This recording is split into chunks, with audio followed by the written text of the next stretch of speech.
Mas antes da gente iniciar o estudo de hoje, no fim do estudo passado, eu basicamente não dei oportunidade para alguém fazer um comentário em relação ao estudo anterior ou uma pergunta.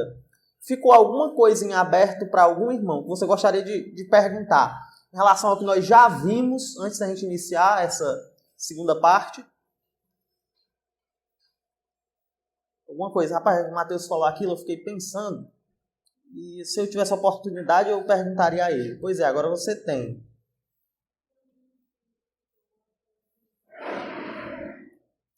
Nada?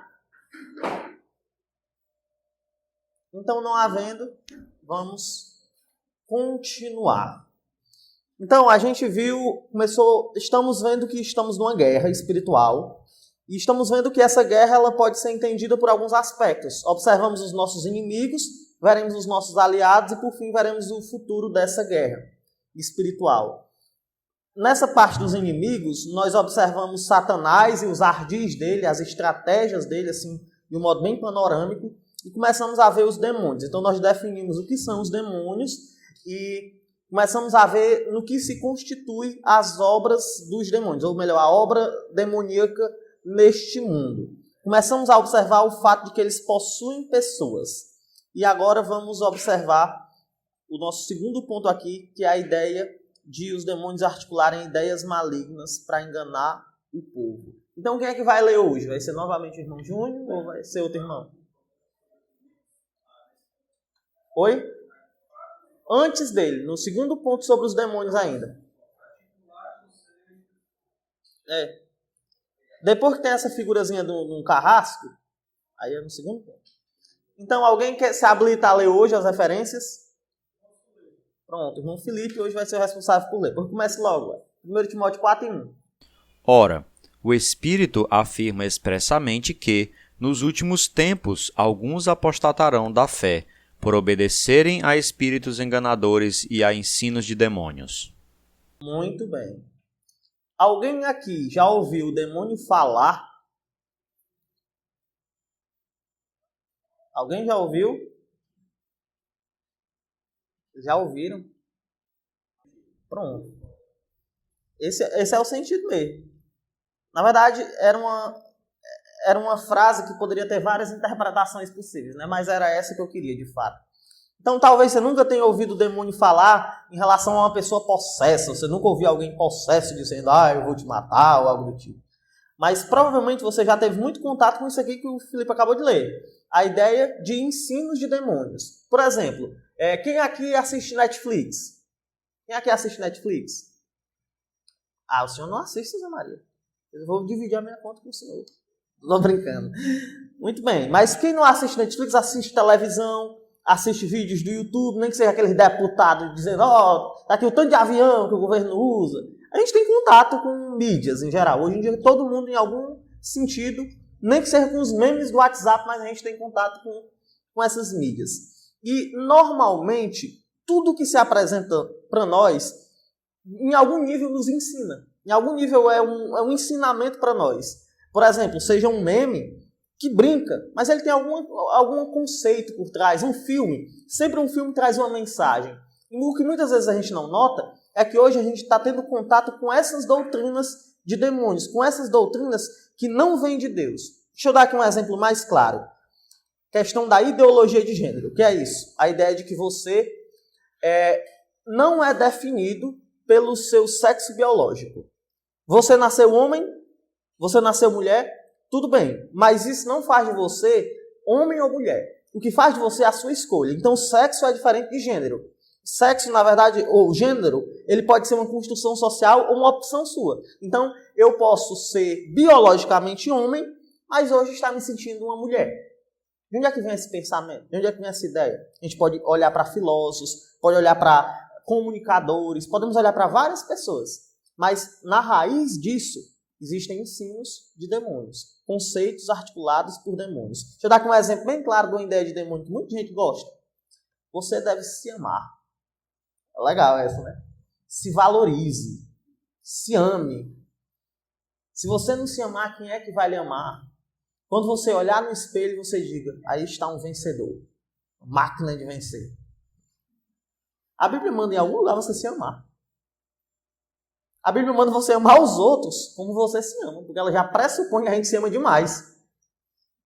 Então, quando você se ama acima de tudo, você está só se tornando o seu próprio ídolo. Então, essas são ideias de demônios. Ideias que muitas vezes parecem verdade, muitas vezes que a gente chega sem defesas naquele ambiente, mas na verdade são ensinamentos demoníacos. É por isso que a gente não pode ter um contato com o entretenimento, com o celular, com a internet, achando que ali é um campo neutro.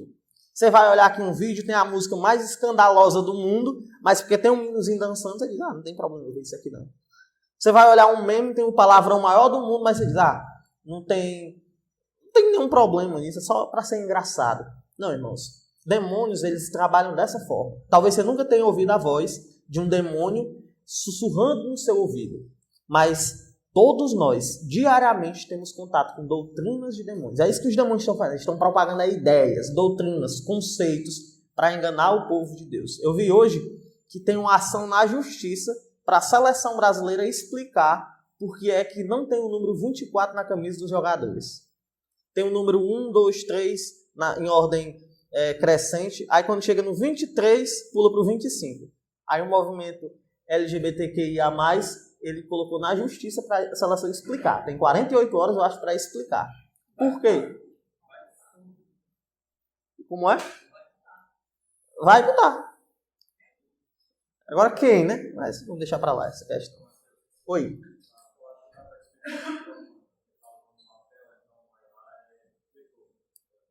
Aí, dá para vocês ouvirem bem? Quebrei meu computador agora.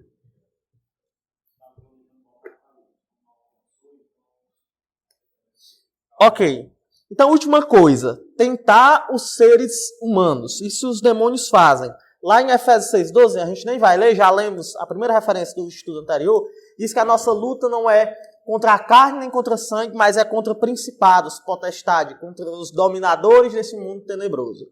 Então, Satanás e os seus anjos, eles são nossos inimigos na batalha espiritual. Nós não podemos desconsiderar o poder, a força e a influência que eles exercem no mundo ao nosso redor. Então, no estudo passado, nós terminamos basicamente nesse ponto. Qual é o ponto? Existem inimigos reais, existe uma batalha real. Só que o problema é o seguinte, é que movimentos que, de algum modo, não têm a Bíblia, ou melhor, não interpretam a Bíblia de maneira adequada, eles também afirmam isso. Então a gente pode correr no risco de fazer o seguinte, então esses movimentos estão certos. Então a visão deles está certa. Realmente eu devo sair aí amarrando Satanás, eu devo sair por aí repreendendo o diabo, eu devo ter medo do mundo espiritual, porque nós vimos que existe uma batalha espiritual. E o que a gente tem de comum é isso.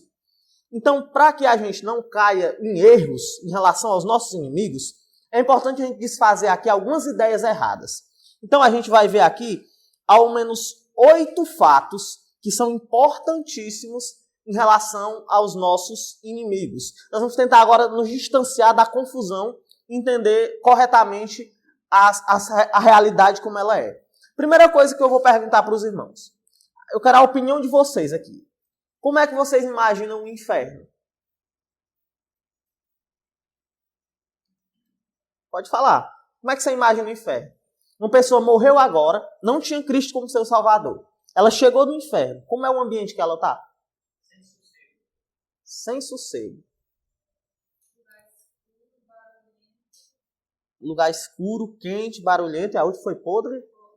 Pronto. O que mais?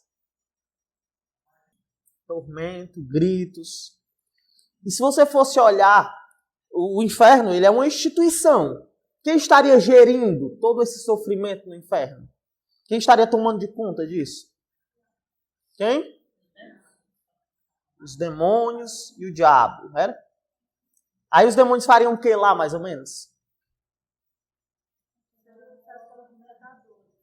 Ficava atormentando um e o outro.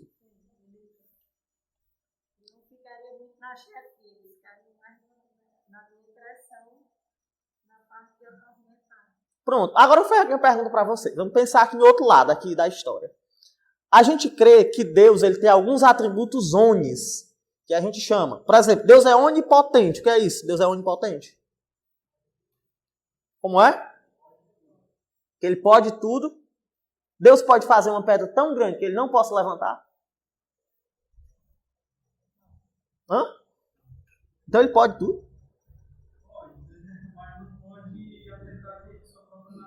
Pronto, então não é poder tudo, mas é ter poder sobre tudo que ele fez. Ele tem poder sobre tudo. Ó, a Bíblia diz que Deus não pode mentir, Deus não pode fazer o mal, então Deus não pode tudo. Mas ele pode fazer tudo que é conveniente à sua natureza. Então ele é onipotente. Além disso, Deus é onisciente, que é isso? Ele sabe os pensamentos da pessoa e sabe de tudo, né? Por exemplo, qual é o tamanho da lua? Você sabe, irmão? Nem eu sei, mas Deus sabe. Pronto. Quantas células tem no corpo do Bel, irmão José Maria? Oh, desculpa, eu peguei pesado. Só cabelo na cabeça mesmo. Deus sabe. Excelente resposta. Pronto. Então Deus ele é onipotente, ele é onisciente. Mas ele também é onipresente, né? Então Deus está em todos os lugares, correto? Mas ele está no inferno também. O Bel disse que a ira dele está presente. Mas será que ele não está lá, não? O que é que vocês acham? Foi ele que fez.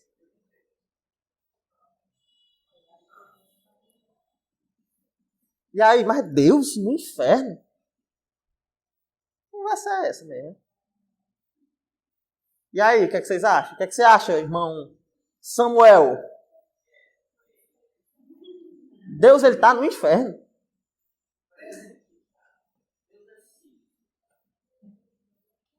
Mas o diabo, ele não é o senhor do inferno? O Bel disse que não. É não, Bel. Você está certo. Esse é o primeiro fato que a gente deve entender. O diabo, ele não é o senhor do inferno. Não é o diabo que governa ou gerencia o lugar de sofrimento. Deus, o Deus que a gente segue, é ele que é o senhor do inferno. E o diabo, ele vai sim para o inferno. Mas no dia que ele for lá para sofrer, o inferno ele não é o reino do diabo. Ele é o lugar de castigo em que Deus governa. Um lugar de castigo governado pelo Senhor. Por exemplo, Mateus 10 e 28. O que é que disse, Li? Você pode ler as referências até Apocalipse 20 e 10. Não temais os que matam o corpo e não podem matar a alma. Temei antes aquele que pode fazer perecer no inferno tanto a alma como o corpo. Pronto. Só para aí. Quem é esse que pode fazer perecer no inferno tanto a alma como o corpo? É Deus, não é o diabo. Apocalipse 14, 10. Antes disso, deixa eu fazer uma pergunta para vocês. Tem uma referência em que Jesus... Ou vou fazer diferente. Tem uma referência que fala do Cordeiro de Deus que tira o pecado do mundo. Quem é o Cordeiro de Deus que tira o pecado do mundo? Jesus, né? Então vamos olhar aqui uma coisa interessante dessa referência. Apocalipse 14, 10 e 11. Também esse beberá do vinho da cólera de Deus, preparado sem mistura, do cálice da sua ira, e será atormentado com fogo e enxofre, diante dos santos anjos e na presença do Cordeiro. A fumaça do seu tormento sobe pelos séculos dos séculos, e não tem descanso algum, nem de dia nem de noite. Os adoradores da besta e da sua imagem, e quem quer que receba a marca do seu nome. Bom, ok. Então, quem é a alma condenada ao inferno aí? Ela é atormentada na presença de quem? Do Cordeiro. Quem é o Cordeiro? E dos anjos corrompidos, é? Dos santos anjos. Muitas vezes isso aí, a falta dessa compreensão implica na maneira como a gente não prega o evangelho. Ou então na maneira como a gente muitas vezes prega o evangelho da maneira errada. Muitas pessoas acham que é assim, Jesus ele está ali, coitadinho, ajoelhado, olhando para as pessoas dizendo assim, por favor, me queira, me aceite como seu salvador, que eu quero lhe livrar das artimanhas do diabo. Muitas pessoas acham que o evangelismo é assim. É você dizer, rapaz, aceite Jesus. E o pecador, eu não vou querer não. Não vou querer aceitar Jesus não. Até que ele vai e é convencido de tanto a gente insistir. Aí ele vem aqui para a igreja e a gente começa a cantar. Manso e suave, Jesus convidando, chama por ti e por mim. Então a gente olha e Jesus está lhe convidando, ele está lhe chamando, ele está dizendo, venha, venha alma cansada, vem já, vem já. Irmãos, o Deus da Bíblia, ele é um Deus sim que chama a todos, mas ele não é um coitadinho que se coloca numa posição de vítima, implorando que pessoas venham até ele. Quando Deus chama, o que ele escolheu vem. O Deus da Bíblia, ele não é somente o Deus que dá o céu e as delícias do céu como prêmio para aqueles que são fiéis. Mas ele também é o Deus que castiga no inferno aqueles que fazem o que é mal. Uma última referência para encerrar esse assunto, depois vamos para outro texto. O diabo, o sedutor deles, foi lançado para dentro do lago de fogo e enxofre, onde já se encontram não só a besta, como também o falso profeta, e serão atormentados de dia e de noite pelos séculos dos séculos. Pronto. Um dia o diabo vai para o inferno, quando ele for lançado lá. Vocês acham que o diabo ele gosta do inferno? Rapaz, o diabo tem um terror doido do inferno. Os demônios têm um terror grandíssimo do inferno. Grandíssimo do inferno. Os demônios eles têm tanto medo do inferno que quando Jesus ele chegou lá para expulsar eles do endemoniado gadareno, o que eles fizeram foi, Senhor, não está na hora da gente ser condenado não. Não nos mande para fora do país.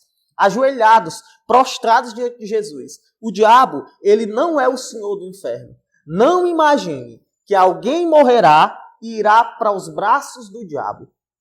Ah, se fosse. Ah, se fosse para os braços do diabo. Porque a pessoa não sofreria o tanto quanto ela sofrerá nas mãos do Senhor. Só para a gente fechar esse ponto aqui, para vocês entenderem a profundidade dessa verdade, vamos abrir a nossa Bíblia lá em Provérbios capítulo 1. Não tem essa referência no papel, mas essa referência, eu acho que ela explica muito bem o terror que Deus ele imprime às almas, ele coloca nas almas lá no inferno. A Provérbios capítulo 1. E talvez isso vai incentivar os irmãos até para evangelizar, porque vocês vão ver como o negócio é sério aqui. Eu creio que esse texto, do versículo 20 até o versículo 33, ele é um excelente paralelo do que vai acontecer com a alma nas primeiras horas dela no inferno. O texto começa dizendo assim, versículo 20. Grita na rua a sabedoria, nas praças levanta a voz, do alto dos muros clama, à entrada das portas e nas cidades profere as suas palavras.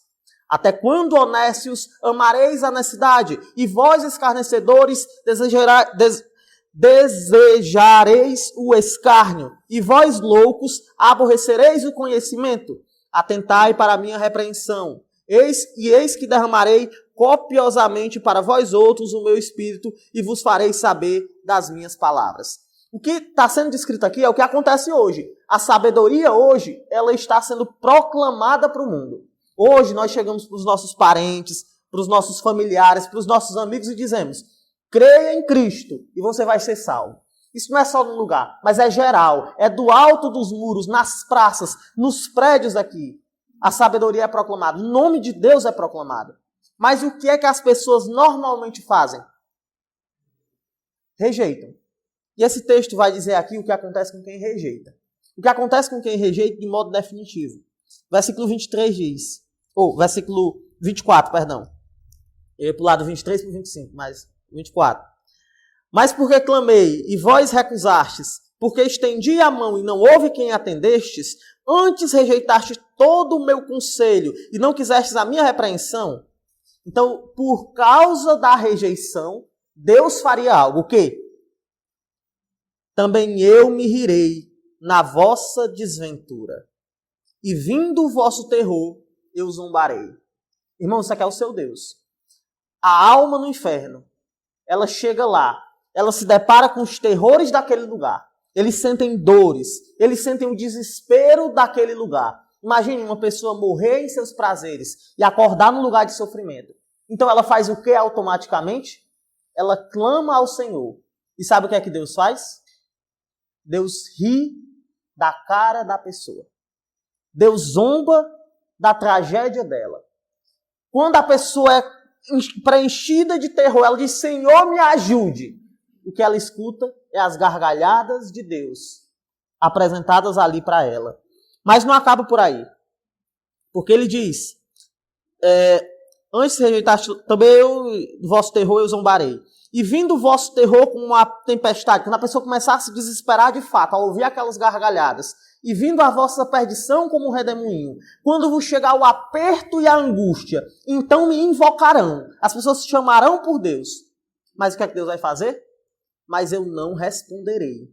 Procurar-me-ão, porém não me hão de achar, porquanto aborreceram o conhecimento e não preferiram o temor do Senhor, não quiseram o meu conselho, desprezaram toda a minha repreensão, portanto comerão do fruto do seu procedimento e dos seus próprios conselhos se fartarão.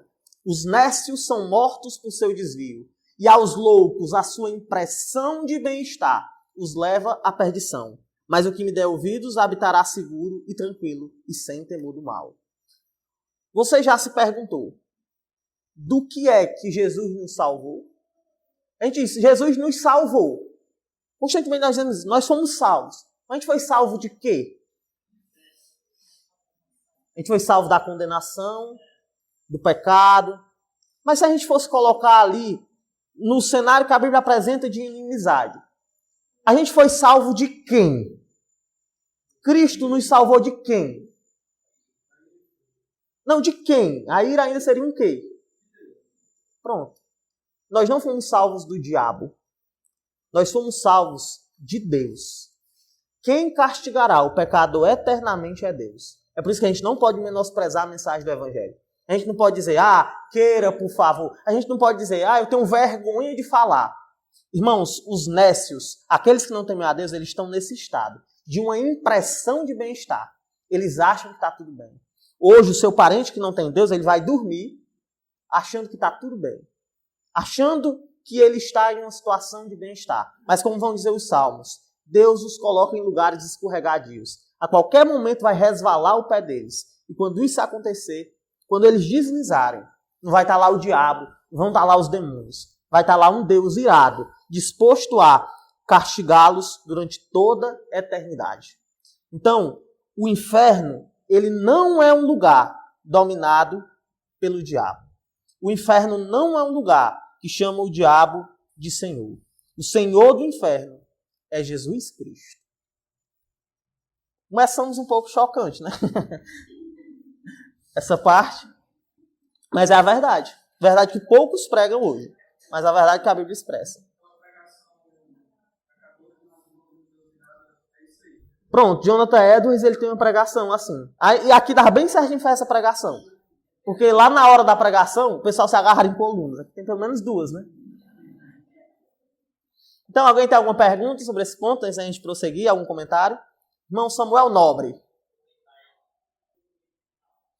Deixa eu lhe dar aqui um exemplo. Sim, eu entendi. Eu sabia que você tinha se confundido. Se hoje eu roubar algum de vocês aqui, tem aqui como é o seu nome mesmo? Vilani. A Vilani está aqui com o celular dela. Aí eu, rapaz, celular bonito. Eu queria um celular assim. Aí eu pego o celular dela e roubo. Aí vocês me denunciam. A polícia então vem atrás de mim. Eu vou para onde? Eu vou para a delegacia, não é? Eu já vou para o presídio? Não. Para a delegacia. Aí depois do meu julgamento, eu vou para o presídio passar lá uns dias. Assim, na teoria. A gente sabe como é a justiça brasileira, né? Mas enfim, na teoria. Basicamente é isso. Quem morre hoje sem Cristo vai para o inferno. E já cai nas mãos da polícia. Cristo e os santos anjos. Quem morre, ou a partir desse momento, sofrerão até o momento do grande trono branco, do julgamento final. Nesse julgamento, cada um receberá suas penas. Depois dessa pena, irão para o presídio, para o lago de fogo. Mas ainda assim, Cristo continua castigando, eternamente, até o fim dos tempos. Por exemplo, deixa eu deixar claro isso aqui, vai ser um parêntese maior, mas é importante aparar as arestas. Hoje, na minha visão, todos que morrem sofrerão igualmente. Todo mundo que morreu no inferno sofrerá igualmente. Mas a partir do grande trono branco, não. A partir do grande trono branco, vão ter níveis diferentes de sofrimento. Apesar de que até o nível mais baixo seria insuportável para qualquer um de nós. Por exemplo, seria justo Um ladrão de galinha. Imagina aí que o irmão Isaac não deu certo esse negócio dele de aplicativo. Tá passando nessa cidade, aí vai roubar uma galinha. Aí a polícia vai e mata. Ele não era um salvo. Um exemplo. Foi pro inferno. Hitler matou 7 milhões de judeus. Ele morreu também. É justo ele sofrer do mesmo tanto do que o que roubou galinha? Logicamente não. Não é justo. Então, depois do trono branco, o julgamento será assim. Pesar-se-ão as obras, aqueles que fizeram mal sofrerão mais. Aqueles que fizeram menos mal sofrerão menos. Mas esse sofrer menos não é só umas pontadinhas, umas agulhadinhas. Não, é algo insuportável para nós hoje. Mas tanto nesse estágio inicial, que é o inferno, como no estágio definitivo, que é o lago de fogo, nesses estágios, o sofrimento ele é providenciado pelo Senhor. O sofrimento do inferno ele não é algo automático, mas é a ira de Deus sendo derramada.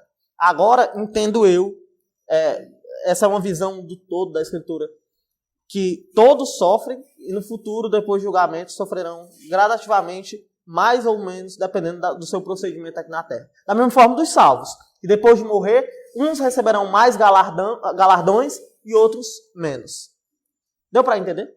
E a história do pecadinho e do pecadão Pronto, a história do pecadinho e do pecadão, ela é parcialmente verdade, parcialmente mentira. A gente pode dizer, não existe nem pecadinho nem pecadão. Por quê? Porque todo pecado leva alguém para o inferno. E ir para lá é terrível. Um pecado é suficiente para a pessoa passar a eternidade no inferno. Porque é uma ofensa contra um Deus eterno. Mas, em certo nível, existe pecadinho e pecadão. Tanto depois do julgamento. Depois do julgamento, entende? Porque a própria Bíblia vai falar disso. Ela vai falar de um julgamento, e julgamento implica em resultados diferentes, em certo nível. Todos ali serão condenados, mas não necessariamente no mesmo nível. Isso aqui é uma posição que poucos têm, mas que eu considero ser bíblica. Sim, a ideia é essa. Por exemplo, até na nossa perspectiva isso é natural. Imagine que alguém aqui matou um morador de rua. Todos nós aqui vamos ficar contra essa pessoa. O nosso coração ele vai ficar contra essa pessoa. Mas imagine que alguém matou uma mulher grávida. Por mais que a gente diga que não e queira aqui pregar uma injustiça que não existe, nós vamos ficar mais revoltados com quem matou uma mulher grávida do que quem matou um morador de rua. Até mesmo no mesmo pecado, existem atenuantes e agravantes. Você está entendendo? Uma pessoa que rouba um relógio é diferente daquele que rouba e mata a pessoa. Então, em certo nível, existe pecadinho e pecadão. No nível de que alguns pecados trarão um nível de sofrimento, enquanto outros trarão um nível maior. Mas qualquer pecado pode ser preguiça, pode ser gula, pode ser omissão da verdade com o objetivo de enganar. Qualquer pecado leva para o inferno. E a pessoa que vai sofrer menos do inferno, o que vai sofrer menos no inferno, ele sofrerá mais do que a pessoa que mais sofreu aqui na Terra. Incomparavelmente mais. Você entende? Sim, certamente. É a cadeia e a prisão. Entendeu? Da mesma forma que hoje a gente não vai para o céu. Do céu eterno que a gente vai, para a morada eterna. Nós vamos para um ambiente intermediário, o paraíso. A Bíblia chama de seio de Abraão. E aqueles que forem salvos, depois ressuscitarão e viverão no novo céu e na nova terra. Mesma ideia, basicamente. Ok? Não, mas já é o céu. Não é o céu definitivo. Na Bíblia a gente pode fazer... A gente está no primeiro ponto. Sim, desculpa. Mas na Bíblia a gente pode fazer uma diferenciação e chamar o céu de o céu presente ou o céu futuro. Então quem morre hoje já vai para o céu. Inclusive, acredito eu, que fisicamente lá, a Bíblia nos leva a crer que quem vai para o céu hoje tem um corpo provisório. Por exemplo, o rico e Lázaro, o rico olha lá para Lázaro e ele pede o quê? Pai Abraão, mande que Lázaro encoste o espírito dele na água e traga até mim. Ele pede o quê? O dedo. Então, deve ser algo palpável. A gente vê Moisés e Elias na transfiguração. Eles eram tão físicos que os discípulos perguntam, a gente precisa que arme uma tenda para eles. Então, provavelmente, Deus ele vai dar um corpo provisório para aqueles que estão no céu hoje, mas já estão no céu. Mas a gente faz essa diferenciação. Eles estão no paraíso e logo estarão no novo céu e na nova terra. Mas quem morre hoje, imediatamente vai para o céu. Um dia o céu e a terra serão a mesma coisa. Não haverá distinção. Irmão. Pronto, interessante isso. Irmãos, na verdade, nesse momento agora, eu estou produzindo uma série sobre o céu lá para a igreja, do pré-A. Ao concluir, vai ser um material como esse daqui. Eu vou compartilhar com o irmão Júnior, com alguém, para vocês debaterem, né? Dar um bocadinho de pano para a manga. Mas vamos continuar aqui, porque senão a gente não sai do primeiro ponto do estudo de hoje. Mas isso aqui é importante, eu não acho um desperdício de tempo a gente discutir nisso, não. Tenho que garantir a minha próxima viagem, né? Pronto. Então, vamos aqui aos fatos que a gente já averiguou até agora nesse momento. O diabo, ele não é o senhor do inferno. Então, irmãos, uma questão surge. Existe algo muito comum nos movimentos de batalha espiritual, que é a crença, uma noção de pacto com o diabo. Será que o pacto com o diabo, ele é real? Será que uma pessoa pode fazer um pacto com o diabo? Eu vou perguntar isso para vocês, tendo em vista de que isso é algo presente na vida de muitas pessoas. Eu conheci um homem que ele morreu em idade avançada, não querendo se aproximar do evangelho, porque ele tinha feito um pacto com o diabo e ele acreditava que para ele não havia mais salvação. Esse homem, por vezes, foi possesso pelo demônio. Eu era relativamente próximo a ele e ele morreu com esta visão. Será que existe essa questão do pacto com o diabo? E aí, o que vocês acham? Tá. Então, complementando, um pensamento complementa o outro, não necessariamente contradiz. Irmão Samuel Nobre. Ou seja, pacto com o diabo certamente isso é pecado. Mas é real ou não? Pronto. Existem irmãos aqui que são da área do direito, então não vou nem ser muito específico. Mas pode haver um contrato que é real, mas que ele não vale de nada por ele não ser legal. Exatamente, eu percebi que você disse isso. Então, pacto com o diabo existe. Tem pessoas que vendem a alma dela para o diabo. Tem um até que diz que se botar o CD ao contrário... Sim, vamos deixar para lá. Sim. Pacto com o diabo, ele é real. Existem pessoas que dão sangue para o diabo, que fazem isso. Então é real, mas não é legal. Como assim não é legal? Não é algo que... Legal no sentido judicial aqui. Não, na verdade não é nem o diabo, é eu. A minha alma não é minha. A minha alma é de Deus. E o diabo ele não tem como comprar. Deixa eu dar aqui um exemplo. O irmão Felipe tem um carro. Eu posso vender o carro do irmão Felipe para o irmão Bel? Posso sim. Posso dizer, irmão Bel, esse carro aí, ó, 2.000. Você compra? Compra. Mas depois o dono vinha tomar. Da mesma forma, a pessoa acha que ela está vendendo a alma para o diabo. E o diabo fala que ele engana. Ele diz, eu compro. E ele concede até o que a pessoa quer. Deus permite que ele conceda. Não somente o diabo, até santos. A gente vê pessoas fazem promessas para santos. Deus, às vezes, como forma de castigo na vida da pessoa, ele diz, você quer, você vai ganhar. E você vai atribuir àquela pessoa ali. E inculcando-se por sábio, você se tornará um louco. Então, irmãos, o diabo, ele sim, engana pessoas. Existem pessoas que estão aprisionadas hoje, não no poder de Satanás, mas na mentira dele. Achando que não podem chegar até Jesus porque fizeram um pacto. Na verdade, não é o poder do pacto. É o poder da mentira. O poder do engano.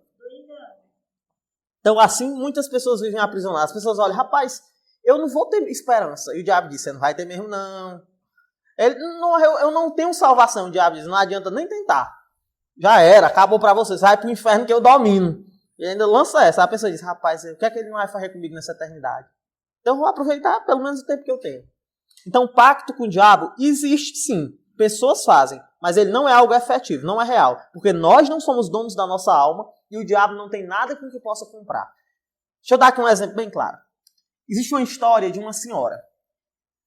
Uma senhora que era cristã, vivia numa zona muito humilde. Essa senhora, ela estava passando por sérias necessidades e a sociedade ao redor dela sabia que ela passava necessidades. No lugar onde ela morava tinha um feiticeiro. O feiticeiro envolvido com magia negra, e ele resolveu pregar uma peça naquela mulher. Ele disse assim, para alguns jovens que o auxiliavam: vocês vão comprar uma cesta básica completa. Comprem uma cesta básica de mais do que um salário mínimo mensal. Uma cesta básica completa, que nós vamos humilhar aquela mulher. Nós vamos fazer essa cesta, vocês vão preparar e vão deixar na casa dela. E quando ela perguntar quem mandou a cesta, vocês dizem assim: quem mandou foi o diabo. A mulher vai tomar um susto e não vai querer. Aí nós aproveitamos isso aqui. Tá bom. Aí eles compraram, fizeram uma cesta, compraram as melhores marcas, aquelas marcas que a gente olha no supermercado e diz: se eu pudesse. Esse VNXão aí, 50 conto, não tem condição. Compraram, fizeram uma cesta básica maravilhosa. Quando chegaram lá na casa da mulher, eles disseram: senhora, trouxemos aqui uma encomenda para a senhora, um presente. Ela bote para dentro. Aí eles: tudo bem, vocês podem me ajudar a guardar? Olha, ela abriu as despesas, não tinha nada, começou a guardar coisa, produto de limpeza, que a gente sabe que é o mais caro. Aí ela terminou: muito obrigado, viu? Aí os jovens olharam para ela e disseram: mas minha senhora, você não vai perguntar nem quem foi que mandou, não? Aí ela: não. Quando Deus manda, até o diabo obedece, meu filho. Então, obrigado aí.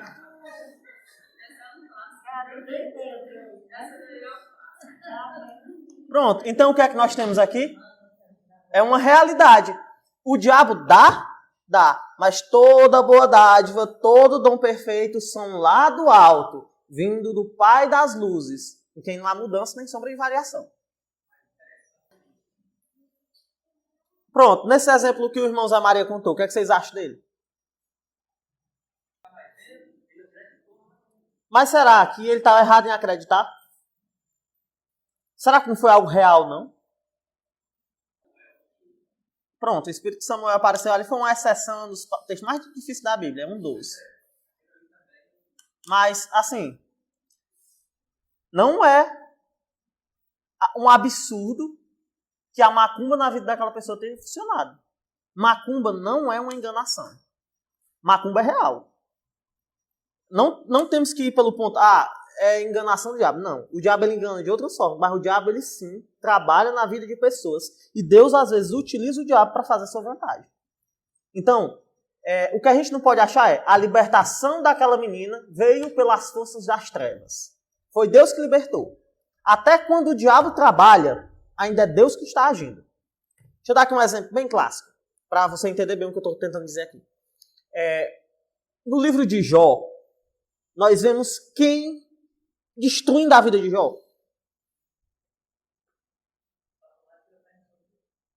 Então, se eu perguntasse, quem foi que destruiu a vida de Jó? Quem foi que levou o mal sobre a vida de Jó? Qual era a resposta?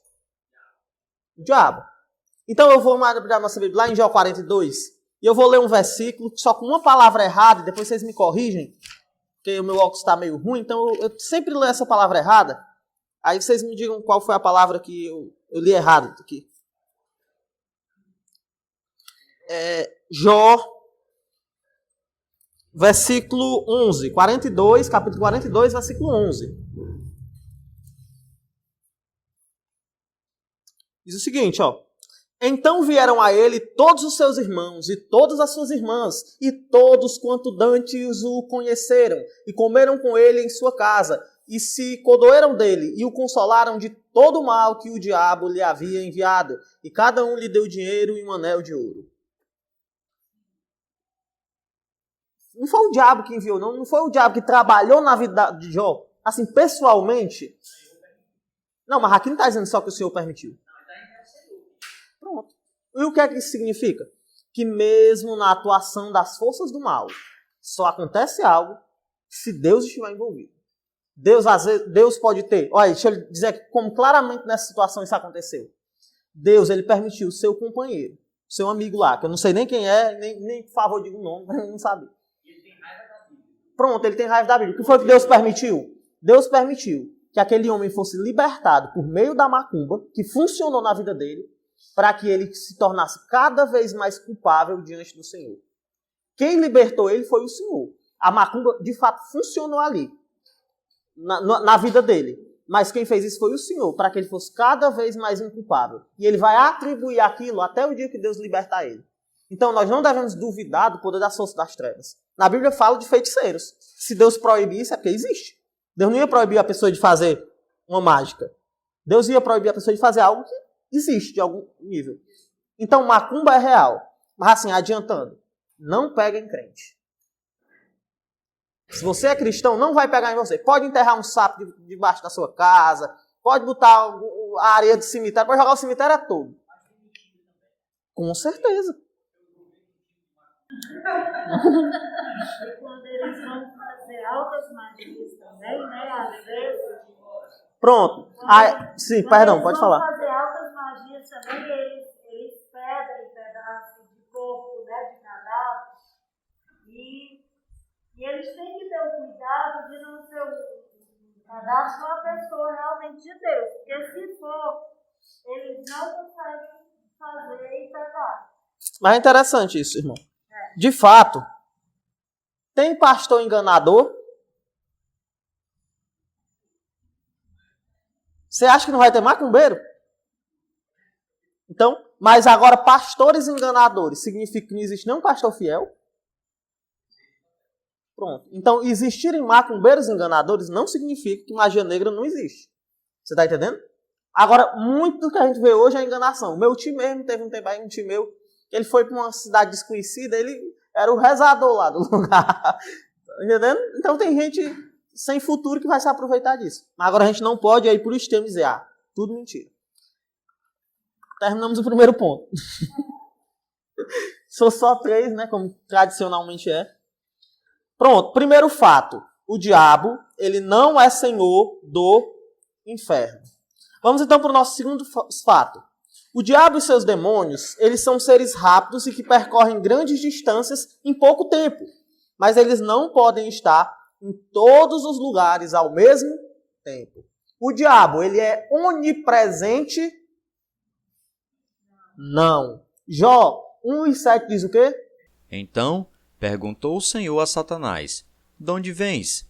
Satanás respondeu ao Senhor e disse: De rodear a terra e passear por ela. Então, Satanás ele não estava em toda a terra como o Senhor. Mas ele tinha que, para estar no lugar, se movimentar, rodear a terra. Provavelmente em uma velocidade muito grande, sobre-humana. Mas ainda assim, ele não é onipresente. Mas será que o diabo, ele sabe o que eu penso? Quem foi que respondeu? Desculpa, é porque estava todo mundo de máscara, eu não vejo a feição. Não? Por que não? O diabo não sabe não o que a gente pensa. Mas tem alguma história na Bíblia que mostra que ele não sabe. Ele não é onipresente. Pronto, mas na Bíblia também não tem nenhum lugar que diga que Deus é onisciente. Tem nenhum versículo que diga que Deus nem é onisciente, nem onipotente, nem onipresente. Esse termo aí é uma coisa que a gente criou depois para representar aquilo que a Bíblia diz. A Bíblia diz que Deus está em todos os lugares.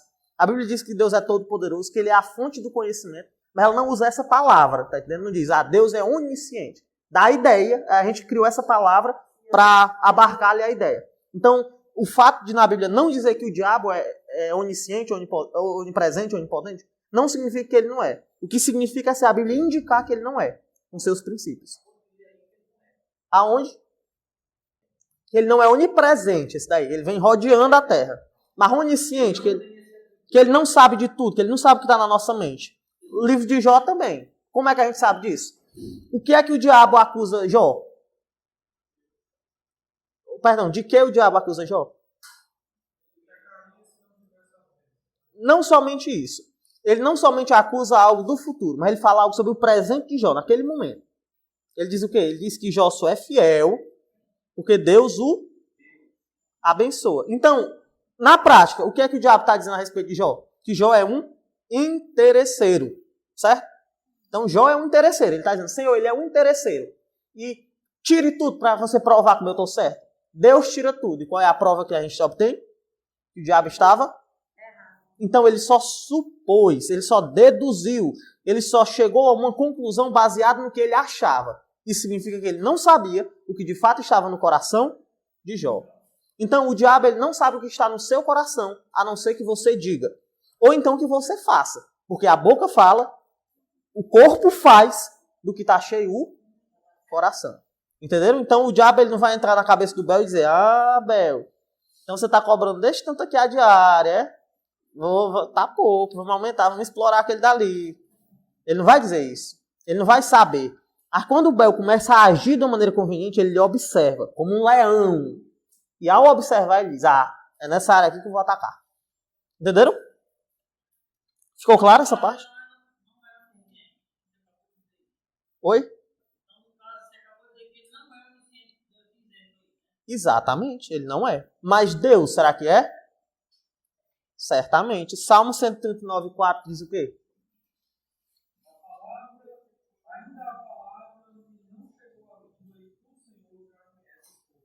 Pronto. O diabo, ele não sabe o que a gente pensa. Mas Deus, antes da gente pensar, ele já sabe o que está no nosso coração.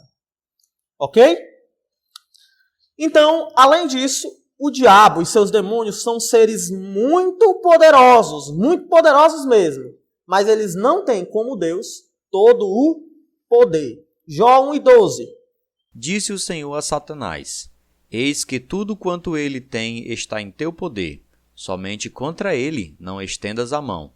E Satanás saiu da presença do Senhor. Pronto. Satanás, ele agiu na vida de Jó, né?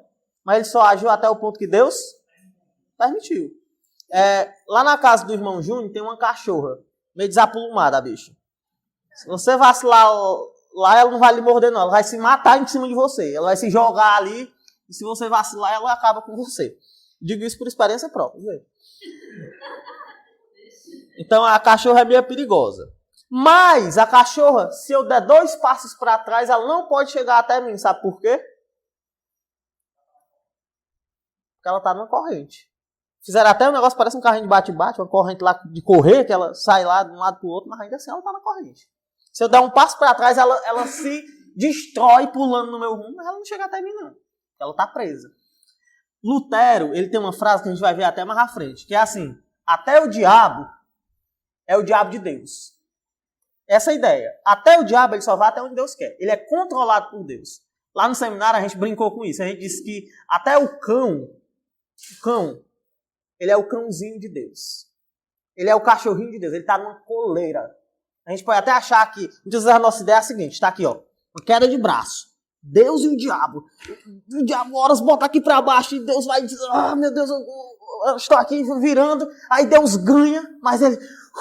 graças a Deus que eu ganhei. Foi uma batalha, quase dava empate ali. Não, não é assim não. Deus, ele olha para o diabo e diz, sai. O diabo sai. Deus, ele olha para o diabo e diz, por favor, faça. Ele faz. Deus olha para o diabo e diz, saia, suma, desapareça da minha frente. Ele fala assim. E o diabo tem que obedecer. Porque o diabo sabe o poder real que ele tem. A Bíblia diz que os demônios, eles creem em Deus ao ponto de tremer. Eles creem que tremem. Oh, assopro. Deus vai se esforçar de assoprar ainda, rapaz. Não tem essa não. Já começamos a ter uma perspectiva diferente da batalha espiritual. A batalha espiritual não é nós aqui do lado de Deus lutando contra o diabo. É a gente ao lado de Deus, confiando em Deus e sabendo que ele já venceu. Ele já venceu o diabo. O diabo, ele vai espernear ali, vai querer dizer uma coisa, vai querer dizer outra, mas ele não tem poder de prevalecer contra o Senhor. Nós estamos seguros na mão de Deus. O mais terrível dos demônios, ele não pode nos assediar se Deus não tiver um propósito com aquilo na nossa vida. E de modo nenhum ele nos possuirá por causa do selo do Espírito Santo no nosso viver. Então, o diabo e seus anjos, eles são seres poderosos, mas eles não têm todo poder. Alguma pergunta, algum comentário? Eu estou passando mais rápido, alguma coisa a se dizer? Tá claro? Estão entendendo? Estão com sono? Se estiverem com sono, digam que a gente para. Vocês ficam na curiosidade até.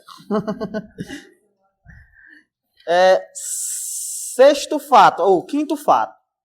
O diabo e seus demônios são seres espirituais. Isto é, não tem corpo físico. Falta uma vírgula aqui. Mas, ainda assim, eles podem assumir forma física caso Deus permita. Vamos lá para 2 Coríntios 11:14 e Hebreus 13:2 e o irmão Felipe vai ler. E não é de admirar, porque o próprio Satanás se transforma em anjo de luz. Não negligencieis a hospitalidade, pois alguns, praticando-a sem o saber, acolheram anjos. Pronto. Anjos podem assumir forma física. Satanás é um anjo. Satanás tem o poder de se transformar até mesmo em um anjo de luz. Isso aqui implica numa questão muito comum dentro da nossa sociedade. Muito comum e que, de certa forma, todos nós já tivemos contato com ela. A questão dos fantasmas. Quem aqui acredita em fantasma? Ninguém acredita. Ninguém acredita em fantasma, não. Você tem coragem de passar a noite no cemitério, Santa Maria? Corredores. Pelo menos zoado não é pra ter, não, né? Lá. Mas, será que quando uma pessoa vê um fantasma, ou melhor, ela diz que viu, ela tá mentindo? Será que existe esse negócio de fantasma, de fato? Eu não sei se eu contei essa história de um pastor lá do Preá. Tá gravando. De um pastor. Tem um pastor por aí, em alguma cidade pequena, de beira de praia. Ele vai me pegar. Agora já era. Sim, mas tudo bem. Ele não nega essa história pra ninguém, mas tudo bem. Tem um pastor lá no Preá. Que ele... certa noite ele estava em casa. E a avó dele chamou ele pra fora. E ele e a avó dele viram a mãe dela. Só que ela já tinha morrido. Ele é um pastor hoje. E ele confirma essa história. E ela é uma senhora de mais de 60 anos, cristã. E ela disse que via. Na época, os dois não eram crentes, na época. Mas hoje são e não contradizem essa história. Não dizem, rapaz, aquela história que eu contei pra vocês era mentira. A gente estava inventando. Não, ambos dizem, nós vimos minha avó. Ele, no caso, ela viu sua mãe. Então, já havia morrido. E aí, como é que a gente faz? Eles estão mentindo? Não, mas eles estavam acordados, os dois. Porque se fosse só um, dava para dizer, não, ele estava sonhando, ele estava pensando. Deixa eu dar outro exemplo aqui. Uma pessoa muito próxima a mim, um dia ela entrou para dentro de casa, ou estava dentro de casa, entrou para dentro, conversa. Sim, ela estava dentro de casa, ela foi até o quintal. Chegou lá, ela viu um homem lá do Preá. Esse homem não havia morrido, mas depois de pouco tempo ele morreu. Ela viu ele lá, correu para dentro para chamar alguém, quando chegou lá não tinha mais nada. Essa pessoa é muito próxima a mim e ela me falou isso como verdade. E aí como é que a gente interpreta esses fatos? Uma visagem. Mas mesmo sendo uma visagem, não muda o fato de que viu. Eu estou querendo saber o que é isso. Se é mentira ou verdade, se de fato viu. O que é isso? Pronto. O irmão Felipe matou a charada. Uma ação demoníaca. Então, de fato, a pessoa viu. O diabo ele pode se transformar num anjo de luz. Ele não é poder se transformar num parente nosso. Porque os meus parentes eles não eram muito bonitos. Então, se ele pode se transformar num anjo de luz, que é uma das coisas mais lindas do mundo, ele não é poder se tornar num parente meu. Estão entendendo? Por que não entender essas situações como sendo demônios se apresentando na vida das pessoas para distanciar elas do reino de Deus? Vocês estão entendendo? Muitas vezes a gente vê fatos e não consegue fazer a interpretação correta. Irmãos, existem pessoas que viram coisas reais. Sim, de fato, isso era um ponto que eu ia até destacar agora. Mas isso não significa que é o fantasma da pessoa, mas é o demônio assumindo a forma física de uma pessoa. É muito como criança mesmo. Pronto. Os pais não acreditam que criança veio. Lá na casa, lá da nossa igreja, do lado tem uma casa, existem várias histórias da aparição de uma criança lá. E alguns jovens da igreja duvidavam disso. Aí um dia nós estávamos todo mundo lá na igreja, tinha uma meninazinha pequena. Uma meninazinha pequena lá, né? Aí a menina apontou para casa e disse assim, que menino é aquele? E começou a chorar. Depois do culto. E ninguém tinha falado para essa criança disso, não.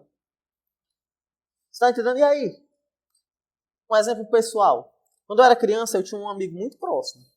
Um homem que era um exemplo para mim, que eu sempre fui muito sozinho, porque a minha irmã, ela tem 9 anos de diferença para mim.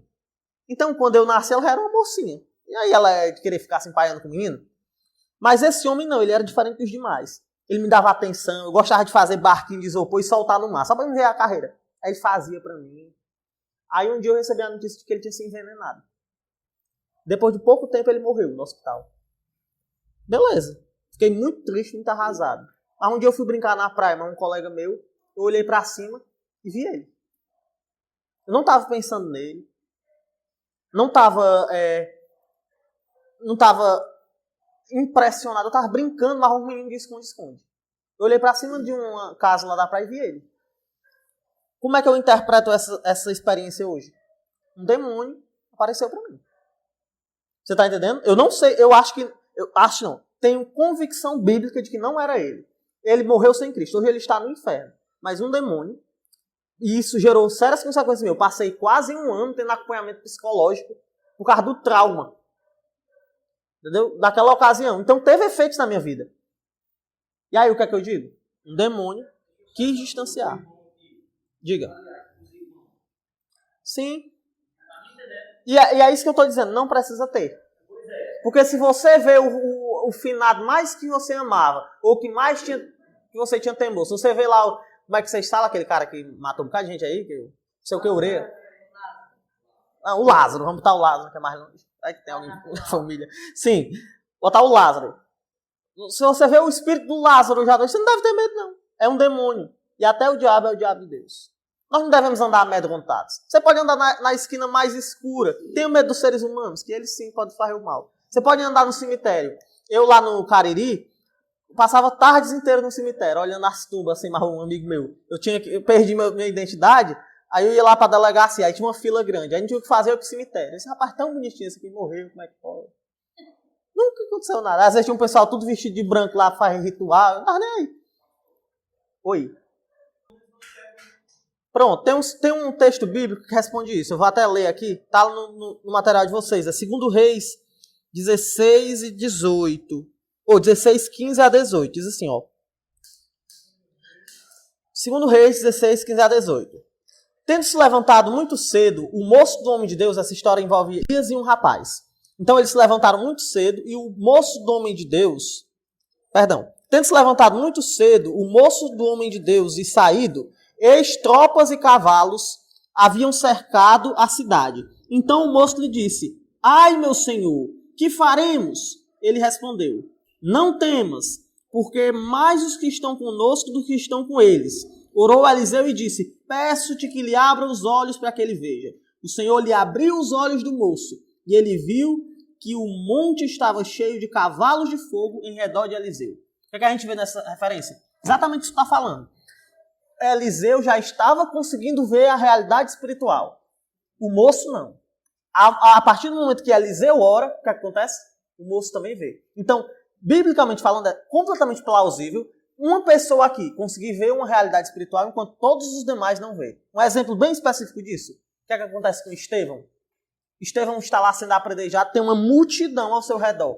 Quantas pessoas veem o céu aberto? Somente Estevão. Então, não é implausível você estar aqui, alguém vê algo, você não vê. Então, nós não podemos negar experiências. Às vezes, as experiências estão além da nossa racionalidade. Então, de fato, demônios podem assumir a forma humana. Então, fantasma existe? Não. Pessoas mortas irão imediatamente ou para o céu ou para o inferno. Mas agora existem demônios que podem assumir, por razões desconhecidas, mas que Deus tem um plano, a forma de pessoas para gerar ali uma vida de escravidão ou ratificar uma pessoa num caminho errado. Deu para entender? Claramente. Então, se você vê um fantasma hoje à noite, o que é que você vai fazer? Você diga, arreda Satanás, algo do tipo. Você pelo menos vai saber que é o demônio. Agora, não ter medo é uma coisa que é um processo. Eu ainda estou nele, viu? Então, não imagine que você vai vencer. A gente teme o que é desconhecido. Ok. Sexto ponto. O diabo e seus demônios, eles aproveitam seu tempo aqui para fazerem tanto mal quanto possam, pois sabem que seus dias aqui na terra estão contados e conhecem o seu destino. Marcos 5, de 7 a 13 vai falar disso. O endemoniado gadareno, o demônio nele, ele diz, não nos mande para fora do país. Com isso ele está dizendo, não chegou a hora ainda de a gente ser aprisionado nas trevas eternas. Não chegou a hora ainda da gente ir para o lago de fogo, Senhor. Então não nos mande ainda para fora do país. Jesus concorda com isso, por isso, em vez de mandar aqueles demônios direto para o inferno, ele manda ele para os porcos. Então, já lemos essa referência, domingo não vamos ler novamente. Então, o diabo, ele sabe que ele está condenado. O diabo, ele não imagina assim, rapaz, eu vou ganhar bem muitas pessoas aqui para mim, porque no final vai ter uma batalha final e pode ser que eu ganhe de Deus. O diabo não tem essa expectativa.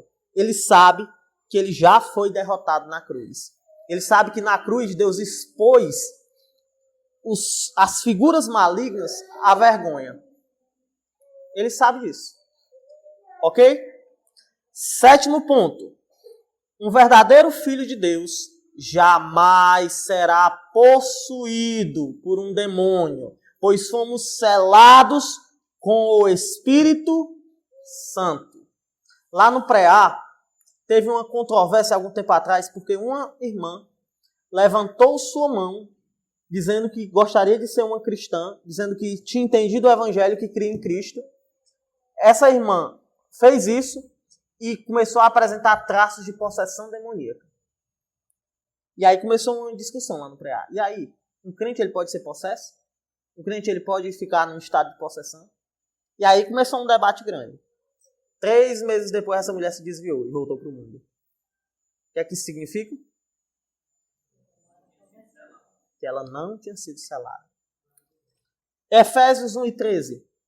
Em quem também vós, depois que ouvistes a palavra da verdade, o evangelho da salvação, tendo nele também crido, fostes selados com o Santo Espírito da promessa. Pronto. O Santo Espírito nos selou. Nada entra. Está lacrado. Nada entra, nada sai. Não se preocupe, não. O demônio não vai entrar em você, não. Se um dia você estiver se sentindo um negócio meio ruim, vontade de fazer o que não presta, sabe que é só o seu coração mesmo, viu? Pode até ter uma tentação, mas você não está sendo possuído, não. Se você for verdadeiramente crente. Mas, aqueles que vivem no mundo, eles podem ser constantemente possuídos. Não só por um demônio, mas por vários. Esse rapaz lá de Marcos 5, quando o Senhor pergunta qual era o nome do demônio ali, ou quem estava ali, a resposta dele não é, Exu Caveira. A resposta dele não é, tal coisa. É uma legião. Entre 2 a 4 mil, alguns vão colocar até mais, soldados compunham uma legião.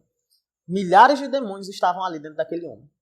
Então, muitas vezes a gente pode se deparar com um caso de possessão demoníaca e achar, rapaz, eu vou ser o exorcista agora aqui.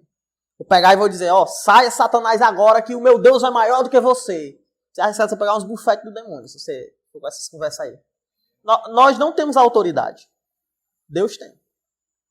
Nós não temos autoridade para chegar para demônios e dizer, sai agora. Você pode dizer, Mateus, mas lá em Marcos 16 diz que os de Deus, eles... Vamos lá, Marcos 16, é melhor do que eu só citar. Mas eles expulsariam demônios. Salvo me engano, é Marcos 16. Salvo me engano e sempre me engano, então. Mas provavelmente é Marcos 16.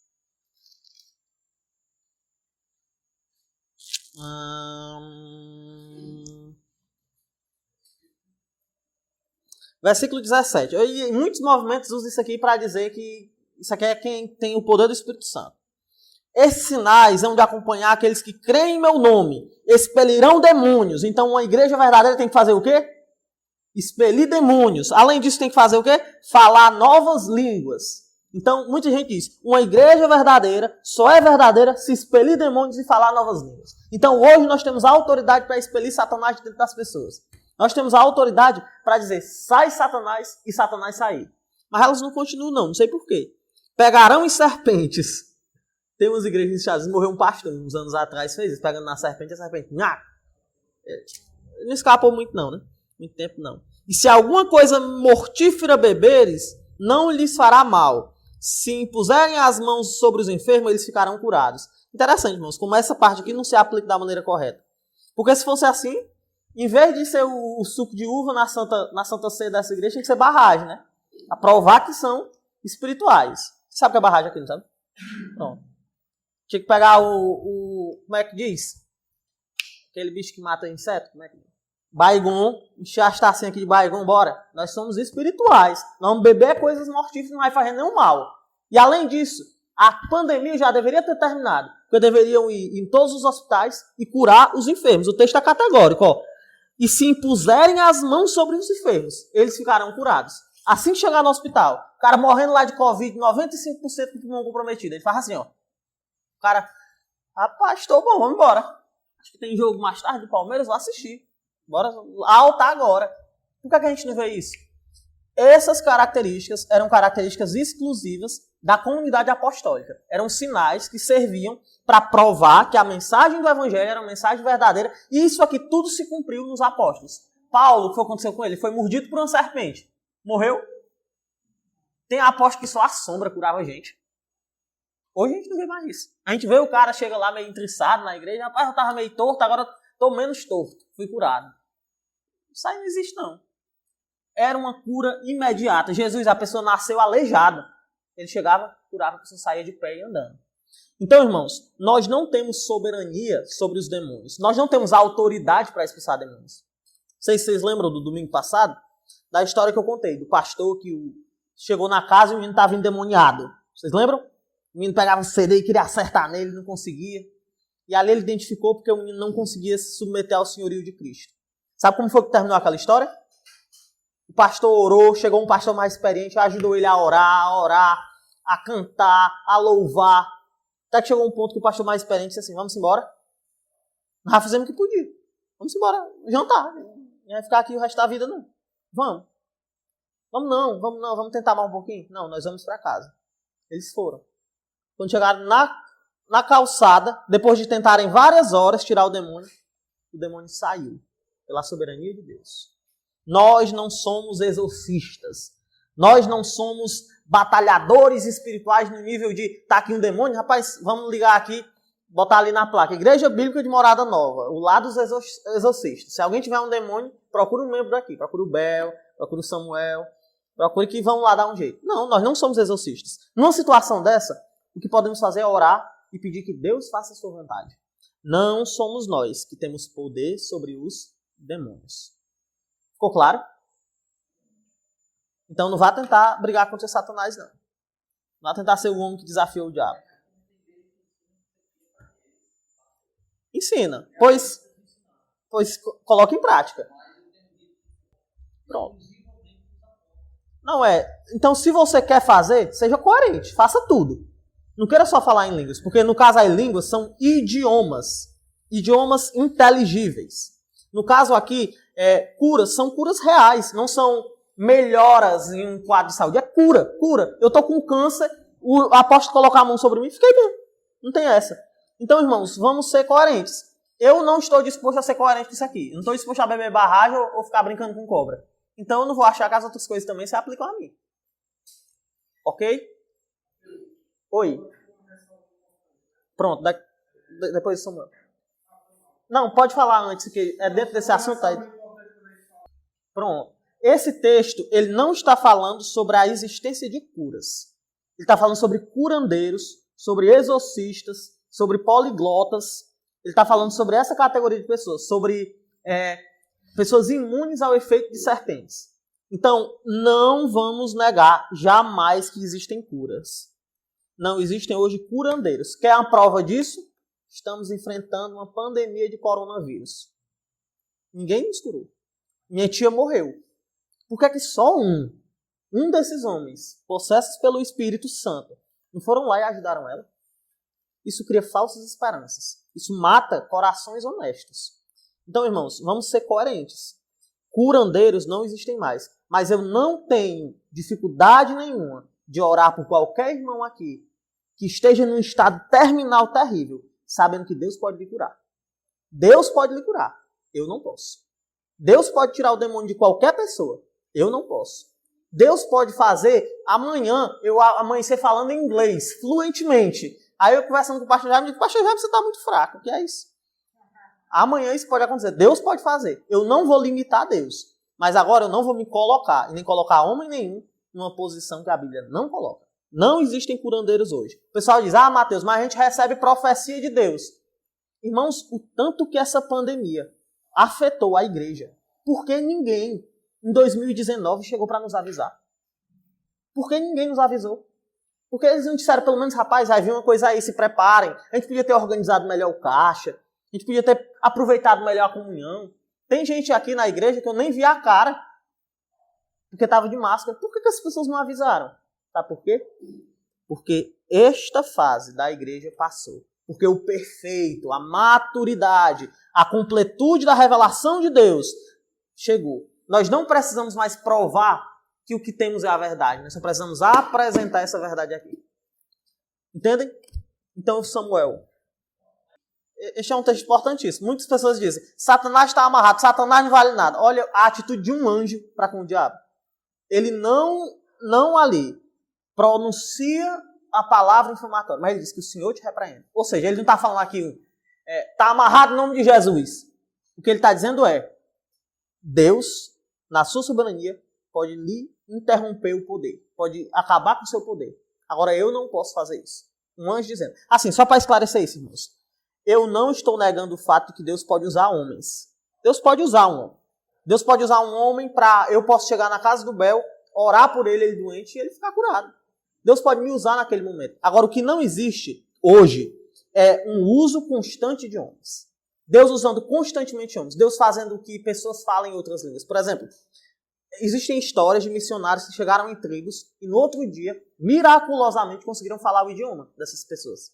Dom de línguas, dom de língua não, milagre de línguas. Agora, hoje, dons não existem mais. Isso não significa que não existem mais curas, não existe mais a capacidade de se falar outras línguas, não existe mais a capacidade de Deus imunizar pessoas em relação a veneno. Mas isso não é mais um dom, agora é um milagre. E Deus não precisa de ninguém para fazer isso. E se Ele quiser usar, Ele usa até o diabo. Porque até o diabo é o diabo de Deus. Por fim, o nosso último ponto. O diabo e seus demônios, eles estão debaixo da soberania absoluta de Deus. Marcos 6 revela isso. Não existem forças concorrentes. Não existem adversários brigando em uma batalha feroz. O que existe é o Senhor sendo soberano e o diabo tendo que se render à soberania do Senhor. Esses pontos eles nos ajudam a entender um pouco melhor o cenário da guerra. Não vemos uma situação de oposição, como uma queda de braço. A situação não consiste em Deus e o diabo trocarem ataques ferozes e a batalha ainda está em aberto, mas Deus é o rei até do diabo. Até o diabo é o diabo de Deus. Isso no sentido de que ele controla até o próprio inimigo. Mas se é assim, então por que Deus não acaba de uma vez por todas com o maligno? Por que Deus não acaba logo com essa batalha? Teoricamente, responderíamos essa pergunta mais adiante. Contudo, infelizmente, irmãos, nosso tempo de estudo acabou. 3 minutos para 9 horas. E aí, esse momento eu gostaria de saber se alguém tem algum comentário, alguma pergunta. Assim, esse ponto de curandeza eu destaquei mais porque eu já vi cada coisa terrível. Eu vi uma vez lá na comunidade, uma vez aconteceu algo. Um cara numa cadeira de rodas. E um pastor olhando para ele dizendo, você vai se levantar agora, em nome de Jesus. E depois que ele passou ali quase 1 hora, o cara saiu, desolado, triste, sem esperança. Porque aquele cara prometeu para ele uma esperança que o Evangelho não promete. O Evangelho diz, no mundo passareis por aflições, mas tem bom ânimo, eu venci o mundo. O Evangelho não promete que eu serei curado. O Evangelho promete que Cristo um dia enxugará dos meus olhos toda lágrima. Então, infelizmente, existem pessoas que fazem isso. E que não estão indo contra uma denominação, contra uma igreja, mas estão indo contra o Senhor. Infelizmente. O poder do diabo foi dado por Deus. Hoje o diabo usa o seu poder como quer, mas nós não podemos culpar a Deus pelas atitudes do diabo. Tudo que Deus faz tem uma marca. Romanos 8, 28. Todas as coisas cooperam para o bem daqueles que amam a Deus. Se Deus ele permitir, seu Zé Maria, que o diabo ele chegue na sua vida e destrua tudo. Tire de você sua casa, sua saúde, suas filhas. Tire de você o seu ânimo de viver. Se Deus permitir que o diabo chegue assim, você acha que Deus está sendo mal? Ah, não. Olha o que ele fez com Jó. Ele tem um propósito mais grandioso e um propósito bom. Tem poder. Nós vimos como é grande o poder dele. O que ele faz aí que não presta não é pouca coisa, não. Ele pode curar até fora das igrejas, no terreiro de macumba. Alguém mais tem algum comentário, alguma pergunta? Irmão Samuel Nobre. Muito bem. É isso, irmãos. Eu sei que não deu para a gente concluir. E na outra parte do estudo a gente veria como o nosso Deus é incomparável. Como os anjos eles estão ao nosso redor, nos protegendo. Como nessa batalha espiritual ela existe. Mas existe sim os demônios tentando nos atacar, mas os anjos eles nos protegem também. Mas infelizmente o nosso tempo não deu. E eu não me arrependo de não ter concluído o estudo. Porque eu acho melhor terminar no meio e vocês terem entendido bem do que só passar por cima de qualquer maneira. Mas, permitido o Senhor, a gente tem outra oportunidade e continua. Sabemos quando, nem como, mas vamos deixar na mão de Deus, né? Se Deus quiser e o diabo não atrapalhar, dá certo. Pronto, eu vou dar outra sugestão. Acho que assim pode dar certo. Eu sei que os irmãos usam muito o Google Meet aqui, né? A gente poderia concluir esse estudo no Google Meet. Acho que... Pronto. A gente encerra aqui porque eu sei que a nossa mente ela tem um limite, sabe? E eu sei que foi muita informação já hoje. Eu prefiro que vocês reflitam no que vocês já ouviram do que colocar mais coisa em cima. A gente pode ver um dia no Google Meet e concluir. Tá bom? Pode ser para vocês? Pronto, irmãos. Então eu espero de coração que vocês tenham compreendido, que tenham aprendido. Por favor, me perdoem. Vocês ainda não conhecem bem o meu jeito. Mas às vezes eu sou mais incisivo e parece até que eu estou bravo sem eu estar. Eu só quero enfatizar aquele ponto. Então se parecer em algum ponto que eu estava bravo, algo do tipo, que eu de alguma maneira falei de uma maneira ofensiva demais, ou empolgado demais e você interpretou em algum nível, por favor, não foi essa a minha intenção. Mas a gente não pode retroceder na verdade. Então a gente, um dia aí, quando a gente puder, talvez não muito tempo, talvez na próxima semana, a gente vê. Porque senão vai se esquecer. Sim. Senão vai se esquecer. A gente pode ver e a gente continua essa parte aqui. E aí faz uma reunião você em casa, é melhor. Mas acho que em 1h30 de reunião no Meet a gente termina.